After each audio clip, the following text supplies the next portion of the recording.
Il te fait la pub comme ça avec la montre à 30 balles, elle est fantastique, elle est géniale, je la mets pour sortir. Le snap d'après, c'est sa Patek Philippe. Tu vois? Donc à un moment donné, les gens sont moins en moins crédules.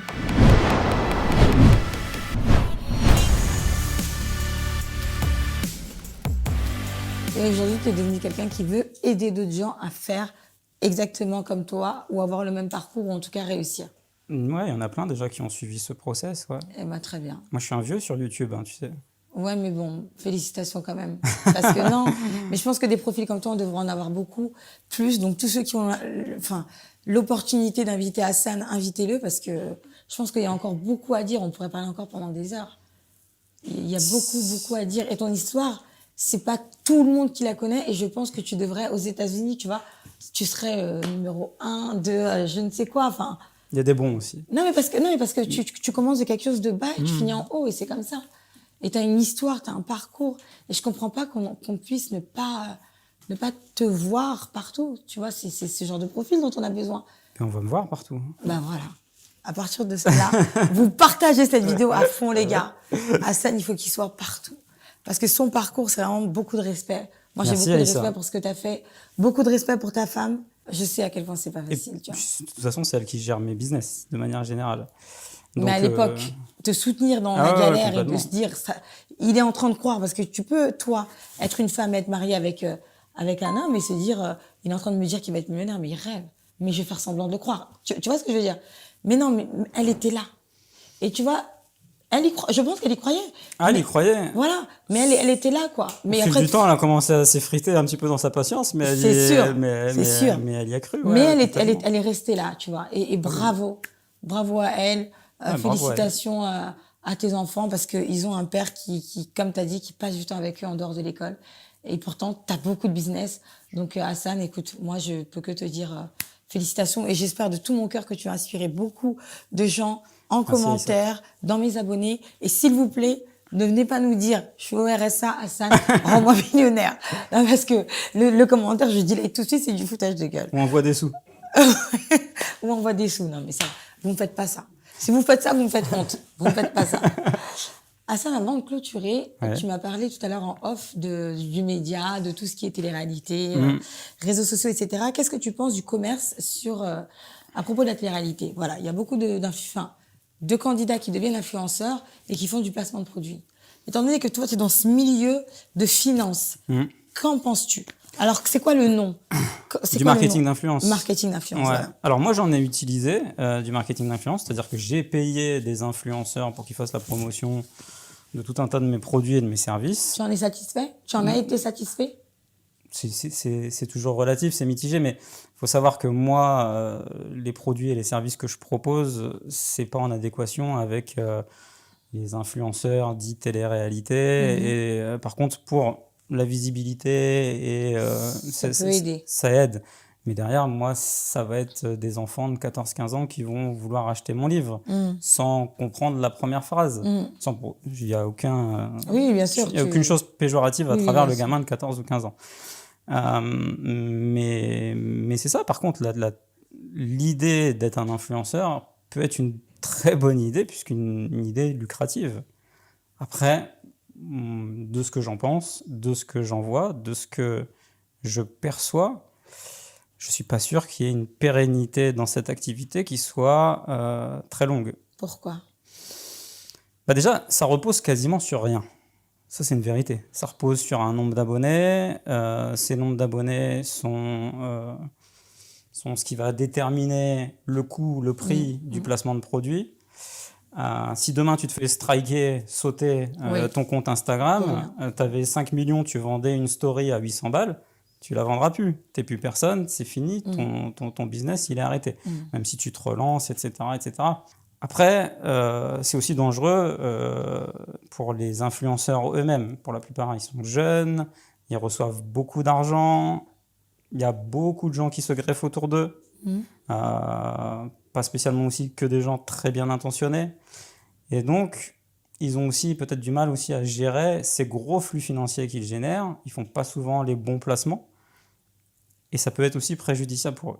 Après, ce qui m'inquiète, moi, en tant que aussi père de famille d'une gamine qui a 16 ans, et de 2 garçons qui vont aller vers l'adolescence, C'est penser que ce business model est ton futur, ta panacée. Soit une motivation pour certains jeunes. Ouais, c'est-à-dire que je me programme, allez, je vais aller dans une télé-réalité, je vais passer 3 semaines en slip, je vais m'embrouiller avec tout le monde pour que les caméras elles me voient, et derrière je vais claquer 1 million et je vais pouvoir encaisser 100 000 euros par mois. Beaucoup de jeunes pensent ça, tu sais. Beaucoup de jeunes pensent ça, évidemment. Et c'est problématique parce que le gamin qui gagne, enfin je dis le gamin parce que j'arrive sur mes 40 ans, mais le gamin qui gagne à 25 ans 100 000, 200 000, 300 000 euros par mois, ce qui sont des chiffres réels de certains gros influenceurs de la télé-réalité. Oui.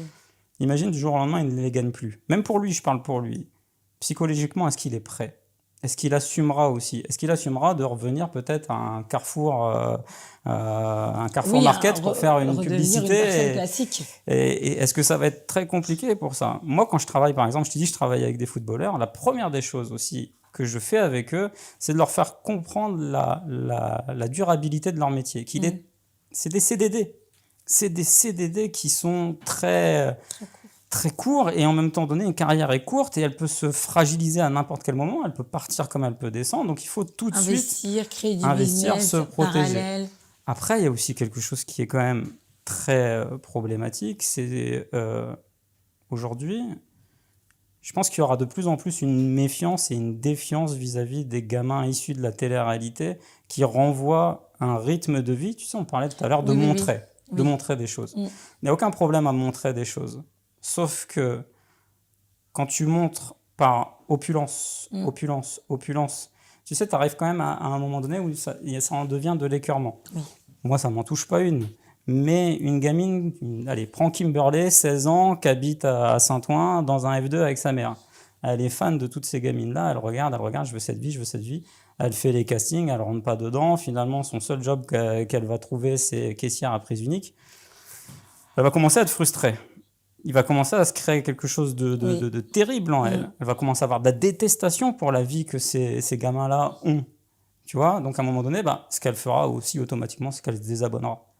Et puis, petit à petit, ils se désabonneront. Puis en plus, je pense qu'ils se rendent même plus compte, les influenceurs, de ce qu'ils renvoient comme image, de ce qu'ils montrent. Parce qu'ils sont en compétition entre eux, ça faut être OK. C'est-à-dire que quand il y en a un qui a fait une pile comme ça de Louis Vuitton, il faut que l'autre il ait fait une pile comme ça. Quand il y en a un qui a mis une Lamborghini là, il faut que l'autre il ait mis une Lamborghini et une Rolls. Donc en plus de ça, ils sont dans des mécanismes financiers qui sont très mauvais, que ce soit les influenceurs. Après, il y a des influenceurs, je t'ai dit un petit peu en off que je travaille avec aussi un influenceur qui est très malin et qui a compris vite la durabilité de ce business et qui a très vite investi. Il n'a pas investi à Dubaï, il a été malin, il a investi en France, parce que c'est très bien, investir à Dubaï, mais comme je te dis, le jour où l'État reprendra de plein droit ce qui t'appartient. Aujourd'hui, libre d'achat et d'accès à Dubaï, mais quid de demain ? Encore en France, on est assez protégé en termes de loi, surtout si tu as un passeport et une carte d'identité française. Bien sûr. Et si tu veux, il y a plein de relents, plein de ressorts. Moi, j'y vois pas une continuité. J'ai une bêtise, t'as un mec qui va te faire une pub pour une montre à 30 balles, tu sais très bien que lui, son rêve, c'est pas de la porter. Hein. Son rêve, c'est de porter une Patek Philippe, et c'est ce qu'il porte au quotidien. Il te fait la pub comme ça, avec la montre à 30 balles, elle est fantastique, elle est géniale, je la mets pour sortir. Le snap d'après, c'est sa Patek Philippe. Tu vois ? Donc à un moment donné, les gens sont moins en moins crédules, voient bien qu'il y a un problème. Il y a aussi eu des problèmes avec les produits qu'ils mettaient en avant, qui ne soient pas bons pour la santé, qui ne soient pas bons au niveau écologique, qui ne soient pas bons de manière générale. Donc, c'est des gens qui ne regardent pas spécialement. On leur dit, tiens, tu dois faire la promotion de tel truc, fais-le. Et ça va s'effriter. Et pourquoi aujourd'hui, ils sont de plus en plus sur TikTok, les influenceurs, d'après toi ? Parce que c'est un business qui vient de se lancer. C'est une application qui vient de naître. Et la cible est plus jeune. C'est les petits. On est sur du 10-13 ans. C'est-à-dire que les gens, c'est ce qu'on parlait tout à l'heure en off, c'est les gens qui sont sur du 16, 17, 18 ans commencent à avoir à réfléchir et à grandir. Une maturité un peu plus grande et se dire attends, ils me vendent de la merde là. Donc si tu veux, à un moment donné, il y a quelque chose qui fait elle me vend de la merde, ou il me vend de la merde, ou à un moment donné, il se réveille, ou sa vie, c'est bien, félicitations, mais c'est moi qui l'a fait manger parce que je suis simplement abonné. Et puis, il y a un truc qui va se casser aussi, c'est-à-dire qu'il y a des gens, ils vont avoir du mal à comprendre. Et même moi, en tant qu'entrepreneur, comme je t'ai dit, j'ai versé des larmes de sang pour arriver où j'en suis. Et quand je vois des gens qui pèsent des centaines et des centaines de milliers d'euros mensuellement, mais le seul travail, il n'y a pas eu un effort de travail. Alors par contre, c'est très intelligent. Bah après, Si tu y vas de manière stratégique, c'est très intelligent. Bah après, ils sont aimés par leur public. Donc tous ces gens-là, tu sais, ils sont aimés autant que détestés. Il faut savoir que la majorité des gens qui sont abonnés à eux, ouais. ils leur vouent une haine comme ils leur vouent une détestation. Et un amour comme ils leur vouent une haine. Ah ouais, complètement. Parce que ce sont quand même des gens qui les aiment aussi, qui les suivent. Tu te retrouves pas avec 1 million d'abonnés comme ça. C'est des gens qui vont appuyer sur un bouton, à part quand tu achètes, mais c'est des gens qui vont appuyer sur un bouton. Il y a des gens qui ont appuyé sur un bouton au départ par voyeurisme, il y a des gens qui ont appuyé sur un bouton par... Et puis si aujourd'hui ils arrivent à en vivre, c'est qu'il y a des gens qui arrivent à acheter. Ah, il y a des gens qui arrivent à acheter. Oui, il y a une conversion en termes de la vente qui est intéressante. Après, là où t'as pas tort, c'est effectivement ce temps, en fait. On ne sait pas combien de temps ça va prendre finalement. Non. Parce que le jour où le business s'effondre, c'est-à-dire où il n'y a plus d'agence, où il n'y a plus de réseaux sociaux, où il y a un crack Internet, terminé. Et puis, il n'y a pas que ça. Et où les sociétés. Ils sont sur une thématique du buzz, bad ou good buzz, peu importe. Donc, ils se disent nos limites. Tant qu'on fait parler de moi. Sauf qu'à un moment donné, tu n'es jamais à l'abri que le bad buzz prenne le pli sur ton propre business. Oui, et c'est ça qui est très dangereux. Et si ça prend le pli sur ton business, tu n'auras plus que tes larmes pour pleurer. Si tu gagnais 200 000 balles par mois, mais que tu as acheté 300, parce que c'est très facile, ça peut paraître choquant pour les gens d'ici, mais oublions les influenceurs. Tu prends une nénette comme Britney Spears, elle pesait 180 millions d'euros. Elle a fini à 0. Alors, elle s'est refaite, elle a repris des cachets en contrat à Las Vegas et compagnie, etc. Mais elle est passée de 180 millions d'euros à 0. Des gagnants du loto qui sont passés de multimillionnaires à 0, il y en a plein. Des sportifs de haut niveau de millions à 0, il y en a plein. Eux, s'ils sont mal entourés, eux, s'ils n'ont pas quelqu'un ou des gens bien intentionnés, ou même eux, une intelligence financière, comme on en a parlé tout à l'heure, ils risquent d'aller vers des déconvenus. Et puis, ce qui est embêtant, c'est aussi pour tous les gamins qui suivent, parce que ça reste qu'une élite. Il y a des gamins aujourd'hui qui veulent être Nabila, qui veulent être Mila, qui veulent être Julien. Pourquoi ? Parce qu'ils veulent simplement avoir leur vie, leur représentation qu'ils se sont imaginées de leur vie.